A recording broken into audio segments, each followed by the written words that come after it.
Hello दोस्तों, नमस्कार। स्वागत है आपका एडवांस एग्रीकल्चर यूट्यूब चैनल में। दोस्तों, आज की इस वीडियो के माध्यम से सरल और आसान शब्दों में बतलाने वाले हैं, समझाने वाले हैं तोरई की उन्नत सफल वैज्ञानिक खेती की A to Z संपूर्ण जानकारी। तोरई की खेती कब और कैसे करना चाहिए, आप जो वीडियो पर देख रहे हैं ये है तोरई की खेती। और तोरई की खेती करते समय कौन कौन सी बीमारी, रोग, डिजीज़, फंगस आते हैं, उन्हें हमारे किसान भाई कैसे कंट्रोल कर सकते हैं और ज़्यादा से ज़्यादा उत्पादन निकालने के लिए आप कौन सी न्यूट्रिएंट पोषक तत्वों की पूर्ति करना चाहिए, कौन सी ज़रूरी खादों को देना चाहिए जो कि सस्ती हों, अच्छी हों। और साथ ही हम बात करने वाले हैं इस वीडियो के माध्यम से कि यदि हमारे किसान भाई तोरई की खेती करते हैं तो कितनी लागत आएगी, कितना उत्पादन होता है, कितना नेट प्रॉफिट बचेगा। तो संपूर्ण जो विश्लेषण है तोरई की क्रॉप का इस वीडियो के माध्यम से सरल और आसान शब्दों में समझाने वाले हैं। तो प्लीज़ इस वीडियो को स्किप नहीं करें, क्योंकि जो ज्ञानवर्धक जानकारी है, आप यदि वीडियो को स्किप करते हैं तो आप वंचित रह सकते हैं। तो तोरई की खेती हमारे किसान भाई परंपरागत तरीके से करते हैं। थोड़ा सा परंपरागत तरीके से हटकर वैज्ञानिक खेती तोरई की कैसे की जाती है, इस वीडियो के माध्यम से बतलाने वाले हैं। मैं हूं शिव कुमार। चलिए शुरू करते हैं। सबसे पहले बात करते हैं अनुकूल समय। तोरई की खेती हमारे किसान भाई 12 महीने कर सकते हैं, कोई दिक्कत की बात नहीं है। लेकिन बाजार भाव अच्छा मिले और फसल ठीक तरीके से ग्रोइंग हो, तो इसके लिए जो हम आपको टाइमिंग बता रहे हैं कृपया ध्यान से सुनिए। तो बरसात के लिए आप स्पेशल जुलाई अगस्त महीना काफ़ी अनुकूल माना जाता है। यदि आप बरसाती दिनों पर खेती कर रहे हैं और तोरई की खेती बरसाती दिनों पर कर रहे हैं तो पीछे मंडप देख सकते हैं, वीडियो पर भी आपको देखने के लिए मिल जाएगा। तो मंडप पर तोरई की खेती कैसे की जाती है इसकी जानकारी भी शेयर करेंगे। मंडप कैसे तैयार करे जाते हैं इसकी जानकारी एकदम सरल आसान शब्दों में समझाने वाले हैं। तो आप बरसात के लिए स्पेशल जुलाई अगस्त महीना काफ़ी अनुकूल माना जाता है। इसके अलावा गर्मियों के दिनों पर भी आप तोरई की खेती कर सकते हैं। गर्मियों के लिए आप अक्टूबर से लेकर दिसंबर के मध्य यदि आप खेती करते हैं तो बाजार भाव काफ़ी अच्छा प्राप्त होगा। यह जो टाइमिंग है काफ़ी बढ़िया टाइमिंग है। अगले टॉपिक के ऊपर बात करते हैं उपयुक्त सॉइल, यानी अनुकूल जो सॉइल होती है तोरई की खेती। वैसे तो हल्की से हल्की भूमि पर भी काफ़ी अच्छा उत्पादन हमारे किसान भाई निकालते आ रहे हैं, हम भी निकाल रहे हैं। लेकिन तोरई की क्रॉप के लिए अनुकूल जो सॉइल है कौन सी होना चाहिए, आइए समझते हैं। तो हमने देखा है कि तोरई की खेती मिट्टी कैसी भी हो चल जाएगी, बस पीएच वैल्यू 5.5 से लेकर 7.5 तक चल जाती है। बस काली मिट्टी हो, काली दोमट हो, बलुई दोमट हो, चिकनी दोमट, इसके अलावा पीली भूमि या फिर हल्की भूमि भी है तो अभी आप खेती कर सकते हैं। बस उत्तम जल निकास का प्रबंध होना चाहिए, जो वाटर होल्डिंग कैपेसिटी सॉइल पर काफ़ी अच्छी होनी चाहिए। और बरसाती दिनों पर आप तोरई की खेती कर रहे हैं तो बरसात हो जाने के बाद खेत पर पानी ठहरे ना, जल भराव ना हो, बस उत्तम जल निकास का यदि प्रबंध है तो तोरई की खेती हमारे किसान भाई बेशक कर सकते हैं। जलवायु और खेत की तैयारी। तो तोरई की क्रॉप के लिए कैसे क्लाइमेट्स कंडीशन की आवश्यकता होती है और खेत की तैयारी कैसे करना है, टेम्परेचर अनुकूल के ऊपर भी बात करने वाले हैं। तो तोरई की खेती ठंडे और आर्द्र जलवायु क्रॉप है, मध्यम तापक्रम की आवश्यकता पड़ती है।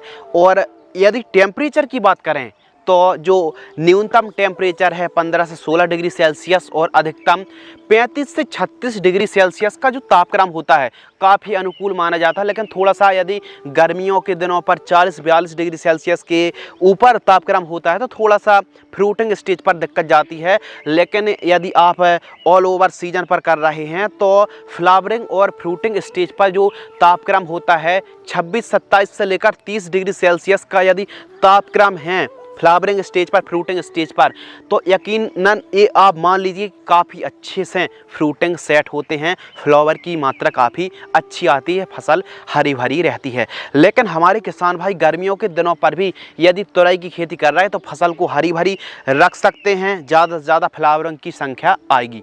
तो इसके लिए आपको टेम्परेचर तो हमने बतला दिया। अब बात कर लेते हैं खेत की तैयारी। तो तोरई की क्रॉप के लिए खेत की तैयारी तो सर्वप्रथम मीडियम गहराई में चलने वाली जैसे कल्टीवेटर है, दगफेट है, तूतल से पहली और दूसरी आपको प्लोइंग कराना है और अंतिम जुताई के समय 2 ट्रॉली गोबर खाद पूरे खेत में बिखेर कर रोटावेटर से खेत को समतल कराए, मिट्टी को भुरभुरी आपको करा लेना है। तो इस प्रकार खेत की आपको तैयारी कराना है। खेत की चारों तरफ एकदम साफ सफाई होना बहुत ही ज़रूरी है। आइए दोस्तों बात करते हैं उन्नतशील किस्में। तो तुरई का सर्वाधिक उत्पादन देने वाली जो किस्में हैं, जो वैरायटी हैं, जो कि सर्वाधिक उत्पादन देने वाली किस्मों का ही हमारे किसान भाइयों को चुनाव करना चाहिए। तो नंबर 1 जो सबसे अच्छी वैरायटी है VNR की आरती है। इसके अलावा माहिको की पल्लवी के नाम से आती है। इसके अलावा ननहेम्स की US 6001 के नाम से आती है। इसके अलावा नंबर 4 जो वैरायटी है काफ़ी अच्छा उत्पादन देने वाली नामधारी की NS 474 के नाम से वैरायटी आती है। इसका भी हमारे किसान भाई सलेक्शन कर सकते हैं। इसके अलावा नंबर 5 पूसा नस्दार के नाम से वैरायटी आती है। तो इन वैरायटी का सलेक्शन हमारे किसान भाई कर सकते हैं। काफ़ी अच्छा उत्पादन, प्रोडक्शन और परफॉर्मेंस देती हैं।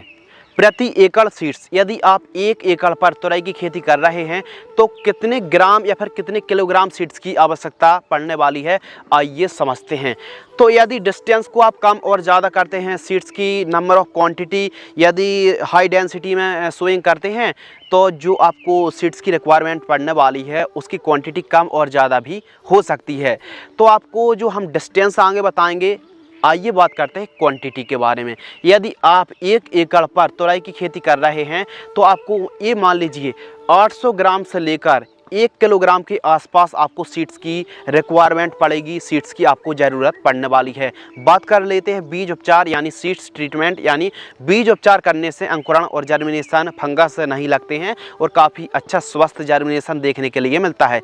तो 1 किलोग्राम बीजों को आपको 5 ग्राम जैसे UPL की साप आती है CM75 carbendazim 12% plus mancozeb 63% WP फफूंदनाशक को 1 किलोग्राम बीजों को 5 ग्राम फफूंदनाशक से बीजों को उपचार करके यदि आप बुआई करते हैं तो काफ़ी अच्छा आपको जर्मिनेशन और स्वस्थ अंकुरण देखने के लिए मिलेगा।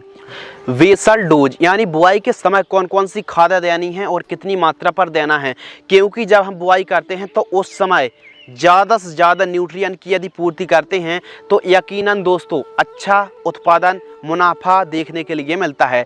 तो बेसल डोज पर 100 किलोग्राम आपको सिंगल सुपर फास्फेट SSP उर्वरक खाद लेना है, 50 किलोग्राम आपको डाई अमोनियम फास्फेट DAP उर्वरक खाद लेना है और 20 kilogram MOP muriate of potash और 5 किलोग्राम यदि दीमक की समस्या है, वाइट ग्रब की समस्या है तो आप रीजेंट GR 5 किलोग्राम और 2 ट्रॉली गोबर खाद वेट के ऊपर दे करके ठीक तरीके से आपको वेट तैयार करा लेना है। या फिर बुआई के समय इस खाद को आप मिक्स करके गड्ढों के पास 20 ग्राम से लेकर 30-30 ग्राम प्रति गड्ढे के पास दे सकते हैं। और वेट विधि से खेती कर रहे हैं तो वेट के ऊपर दे करके कुछ इस प्रकार आप वेट तैयार करा लीजिए।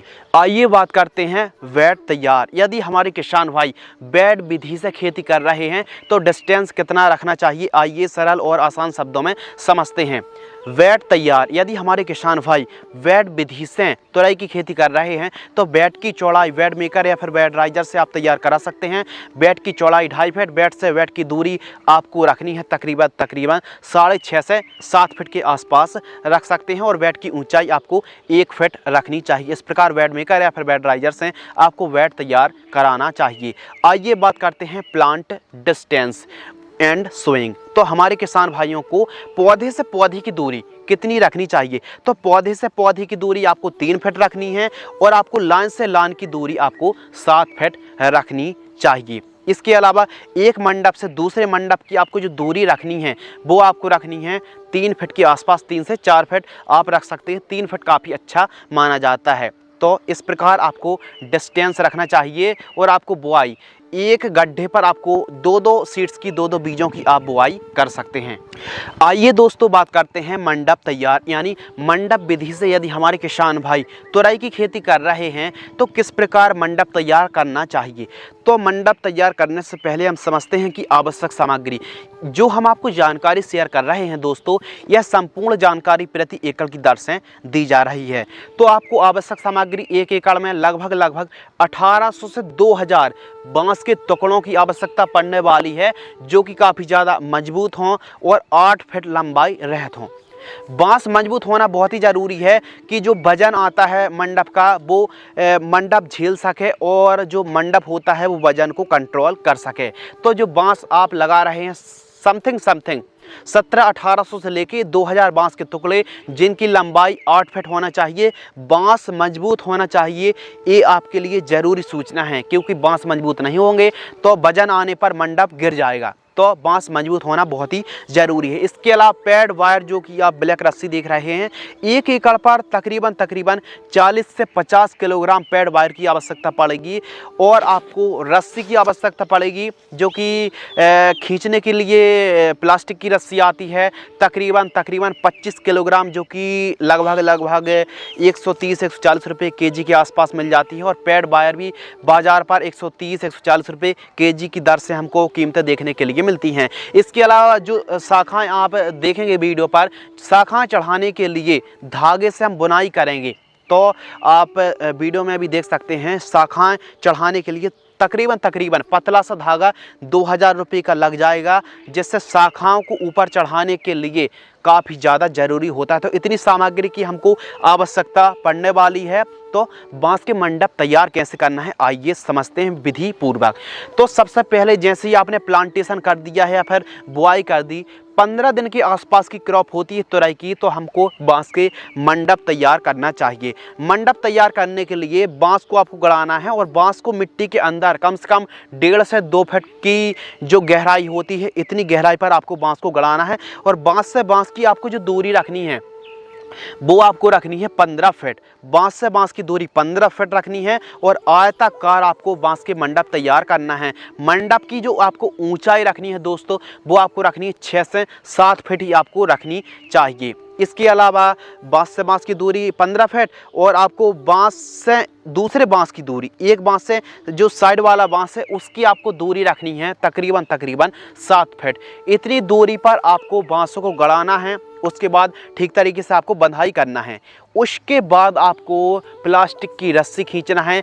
एक साइड आपको 4 रस्सी और दूसरी साइड 4 रस्सी, तो 4 रस्सी खींचना है और उसके बाद आपको धागे से बुनाई कर देना है। अब जो पतला धागा होता है इसका जो वर्क होता है केवल शाखा को ऊपर चढ़ाना। इसके अलावा दोनों साइड आपको ठीक तरीके से जो वीडियो के माध्यम से देख रहे हैं इस प्रकार आपको धागे से बुनाई कर देना है। उसके बाद ऊपर की जो रस्सी होती हैं आपको पैड वायर खींचना है। आपको जो टॉप व्यू तैयार करना है, जो टॉप्स छत होता है तैयार करने के लिए 4 पैड वायर और 4 प्लास्टिक की रस्सी खींचना है और ठीक तरीके से शाखाओं को लपेटते हुए ऊपर चढ़ा देना है। तो इस प्रकार हमारे किसान भाइयों को मंडप तैयार करना चाहिए। मंडप से मंडप की दूरी हम बार रिपीट कर रहे हैं, 3 से 4 फीट आप रख सकते हैं। बांस के मंडप की ऊंचाई आपको लगभग 7 फीट रखनी है, जिससे हमारा बांस का मंडप वजन आने पर भी ज़्यादा नीचे ना हो और आसानी से हम हार्वेस्टिंग कर सकें, स्प्रे कर सकें। इसके लिए बांस के मंडप की ऊंचाई 7 फीट रखनी चाहिए। इस साइड और जो प्रारंभिक छोर होता है और जो अंतिम छोर होता है, दोनों साइड आपको स्टे वजन को कंट्रोल करने के लिए फिर आड़े में बांसों को आपको लगाना चाहिए। तो यह जो आपको डिस्टेंस बताया बांस के मंडप में शाखाओं को लपेटते हुए ऊपर चढ़ाना चाहिए। इस प्रकार हमारे किसान भाई बांस का मंडप तैयार कर सकते हैं। बस बांस के मंडप तैयार करने में बनाने में देरी नहीं करना चाहिए। जैसे ही लगभग आधा फीट के आसपास की पौधा होता है तो हमको मंडप तैयार करना चाहिए। आइए दोस्तों बात करते हैं ड्रिप और मल्चिंग पेपर। यदि हमारे किसान भाई ड्रिप लगा रहे हैं तो तुरई की क्रॉप पर 16 mm इनलाइन 1.5 फीट बटन वाली आप ड्रिप को लगा सकते हैं। इसके अलावा मल्चिंग पेपर 25 माइक्रोन का मल्चिंग पेपर आप लगा सकते हैं। मल्चिंग पेपर 1 एकड़ का जो खर्च है लगभग 12,000 रुपये के आसपास आता है। आइए बात करते हैं सिंचाई यानी एरीगेशन सिस्टम। तो हमारे दोस्तों को, हमारे किसान मित्रों को सिंचाई किस प्रकार करना है। तो यह जो आप तुरई की क्रॉप देख रहे हैं इस पर बहुत ज़्यादा सिंचाई की आवश्यकता नहीं होती है, लेकिन समय के हिसाब से आवश्यकता अनुसार आपको सिंचाई करना चाहिए। ज़्यादा सिंचाई करने से भी पीलापन की समस्या आती है। एक बात आप याद रख लीजिए, तो आवश्यकता अनुसार ही आपको सिंचाई करना चाहिए। सिंचाई आपको जैसे अन्य बेलवर्गीय क्रॉप होती हैं, चाहे लौकी की बात करें, करेला की बात करें, गिलकी की बात करें, खीरा ककड़ी की बात करें, तो उन्हीं की तुलना पर इसको भी उतनी ही सिंचाई की आवश्यकता होती है। यदि आप नाली विधि से फ्लैट फार्मिंग कर रहे हैं, ओपन फील्ड फार्मिंग कर रहे हैं, फ्लैट एरीगेशन से आप लगभग 8 से 10 दिनों के अंतराल पर भी सिंचाई करते हैं तो काफ़ी अच्छी बात है। और ड्रिप से खेती कर रहे हैं तो 2-3 दिनों के अंतराल पर 2 घंटे भी सिंचाई करते हैं ड्रिप से तो भी काफ़ी अच्छा से मैनेजमेंट आप कर पाएंगे। तो इस प्रकार आपको आवश्यकता अनुसार सिंचाई करना चाहिए। हल्की मिट्टी है तो थोड़ा सा जल्दी आपको सिंचाई करने की आवश्यकता पड़ती है। यदि भारी मिट्टी है तो 15-15 दिनों का अंतराल रखकर भी आप सिंचाई कर सकते हैं। आइए बात करते हैं खरपतवार की रोकथाम यानी वीड कंट्रोल। यदि तुरई की क्रॉप पर ज़्यादा खरपतवार फसल पर रहते हैं तो थोड़ा सा वायरस भी ज़्यादा आता है और रस चूसक कीटों का प्रकोप और भी ज़्यादा बढ़ जाता है। तो इसीलिए खेत के चारों तरफ और खेत पर और प्लांट्स के पौधे के आसपास साफ सफाई होना बहुत ही ज़रूरी है। निराई गुड़ाई जरूर करें। फर्स्ट निराई गुड़ाई 35-40 दिन के आसपास की क्रॉप होती है और सेकेंड निराई गुड़ाई लगभग 65-70 दिन के आसपास की होती है। या फिर खरपतवार जब उग जाता है तो हमको खरपतवार मुक्त फसल रखना चाहिए। निराई गुड़ाई पर विशेष ध्यान रखना चाहिए। फसल पर जितनी साफ सफाई यदि आप रखते हैं उतनी ही आपको ज़्यादा प्रोडक्शन और फसल स्वस्थ रहने वाली है। तो खेत के चारों तरफ एकदम साफ सफाई होना बहुत ही ज़रूरी है। स्प्रे शेड्यूल तुरई की फसल पर आइए समझते हैं स्प्रे शेड्यूल के बारे में। तुरई की फसल पर भी अन्य वेलवर्गीय क्रॉप की तुलना पर इस पर भी लाल कद्दू बीटल का प्रकोप देखने के लिए मिलता है, येलो मोज़ेक वायरस। तो कई प्रकार की समस्याएं सस्ते पर बढ़िया काम कर जाएं तो हमारे किसान भाइयों कौन सी कीटनाशक दवाइयों का स्प्रे करना चाहिए, आइए सरल और आसान शब्दों में समझते हैं। सबसे पहले बात करते हैं कीट प्रबंधन। तो तुरई की फसल पर कई प्रकार की समस्या आती जैसे aphids, jassid, thrips, white fly आती, फल मक्खी का प्रकोप देखने के लिए मिलता है, लाल कद्दू बीटल, वाइट ग्रप की समस्या देखने के लिए मिलती है, सेमी लूपस इल्ली, हरी इल्ली, तंबाकू इल्ली या फिर पत्तियों खाने वाली इल्ली, फलियों को और फूलों को नुकसान पहुंचाने वाली हरी इल्लियों का प्रकोप देखने के लिए मिलता है। कुछ फंगस पर पाउडरी मिल्ड्यूड है, डाउनी मिल्ड्यूड है, विलाइट है, लीफ स्पॉट है, झुलसा है, बैक्टीरियल बिल्ट आता है और साथ ही कुछ बीमारियों पर येलो मोज़ेक वायरस आता है, कोकड़ा रोग आता है, पत्ते सिकुड़ने लगते हैं, लीफ कर्ल वायरस की समस्या देखने के लिए मिलती है। बैक्टीरिया बिल्ट से लेकर कुछ जड़ संबंधित रोग बीमारी आती हैं, उनको आप कंट्रोल और रोकथाम कैसे कर सकते हैं, आइए सरल और आसान शब्दों में समझते हैं। सबसे पहले स्प्रे से पहले समझते हैं कि हमारी तुरई की फसल पर सड़न की समस्या आती है, यानी फ्रूट जो होते हैं तुरई के जो फल होते हैं सड़न की समस्या आती है तो वो आती है फल मक्खी से। अब फल मक्खी से ही डंक मारकर फल को सड़ा देती है, कुछ दिन बाद सड़ जाते हैं। तो आपको करना क्या है, फल मक्खी की रोकथाम करने के लिए फ्रूट फ्लाई फेरोमोन ट्रैप आता है, 1 एकड़ में 20 पीस लगाइए। फसल से लगभग 1 फीट ऊपर आप ट्रैप लगा दीजिए, 1 एकड़ में 20 पीस।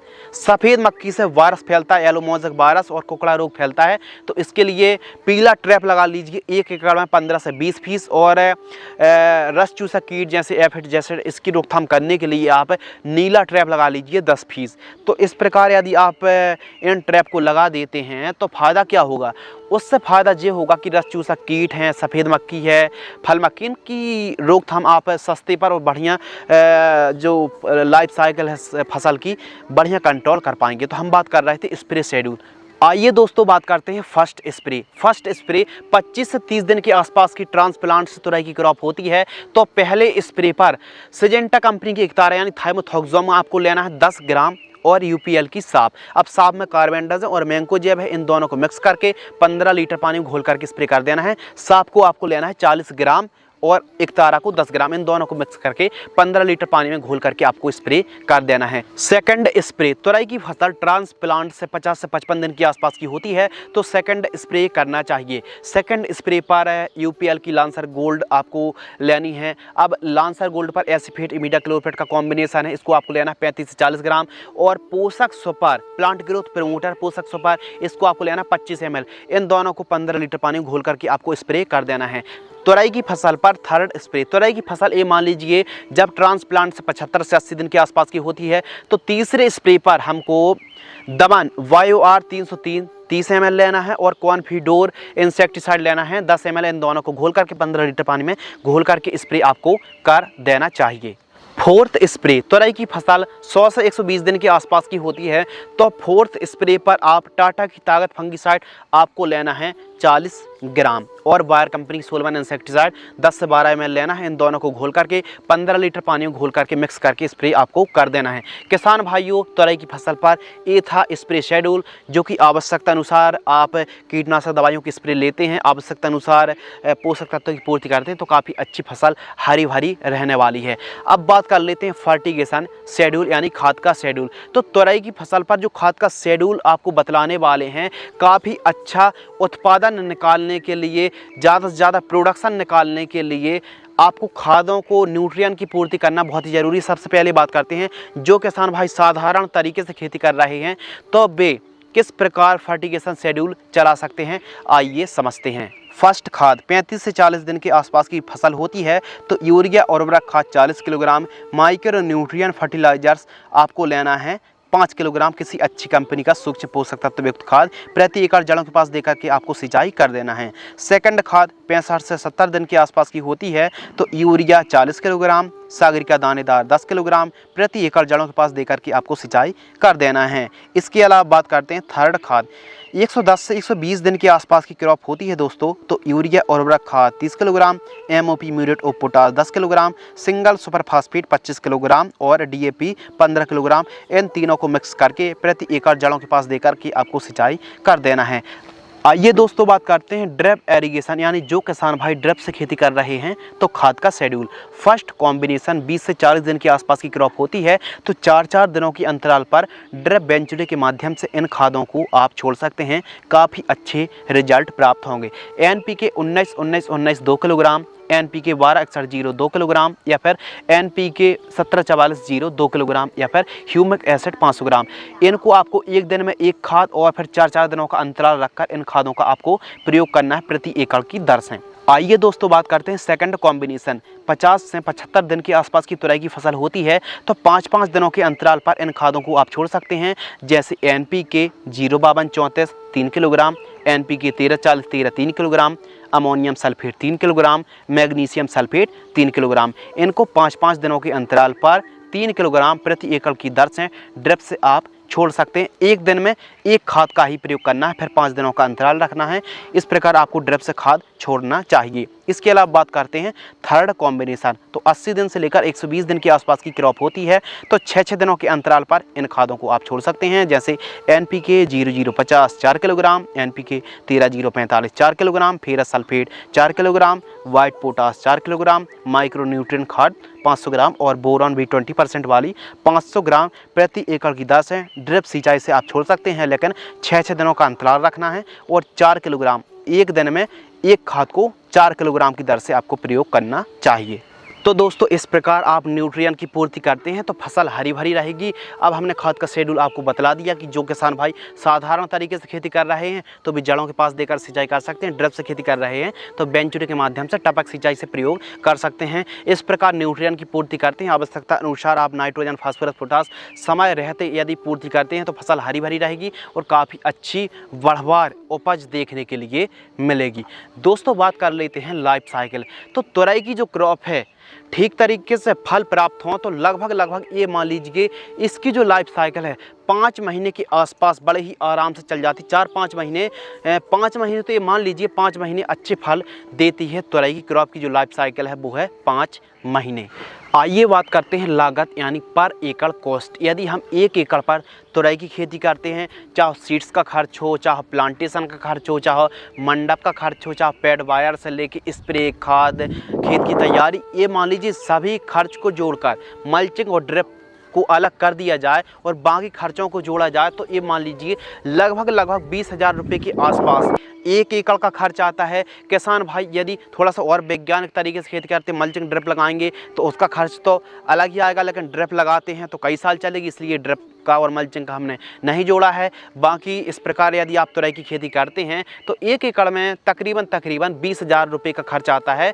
तुरई की फसल पर ज़्यादा स्प्रे करने की आवश्यकता नहीं है। हमने जो स्प्रे बताए हैं उतने भी स्प्रे नहीं करने पड़ेंगे। स्प्रे तब करने पड़ते हैं जब फसल पर कोई रोग है, फंगस है, बीमारी, डिजीज़ है, उसी के हिसाब से आप को स्प्रे करना चाहिए। स्प्रे को आप पोस्टपोन्ड भी कर सकते हैं, स्प्रे का अंतराल ज़्यादा भी रख सकते हैं। तो इसलिए आवश्यकता अनुसार ही आपको स्प्रे करना चाहिए। लागत कम आएगी, तो लागत 1 एकड़ में लगभग 20,000 रुपये के आसपास आती है। अब बात कर लेते हैं बाजार भाव यानी मार्केटिंग रेट। तो मार्केटिंग रेट फ्लेक्सिबल रहता है, लेकिन तुरई का जो हमने टाइमिंग बताया है, यदि आप जुलाई अगस्त के महीने पर खेती करते हैं तो बाज़ार भाव काफ़ी अच्छा मिलेगा। कभी कभी तो हमारे किसान भाइयों को 25 रुपये किलोग्राम से लेकर 45 किलोग्राम तक का रेट मिल जाता है। लेकिन एक एवरेज यदि किसानों को बताया जाए तो ये मान लीजिए 15 रुपये प्रति किलोग्राम से लेकर 40 रुपये प्रति किलोग्राम तक का हमारे किसान भाइयों को रेट मिल जाता है। बात कर लेते हैं उत्पादन यानी प्रोडक्शन। यदि हमारे किसान भाई 1 एकड़ पर तुरई की खेती करते हैं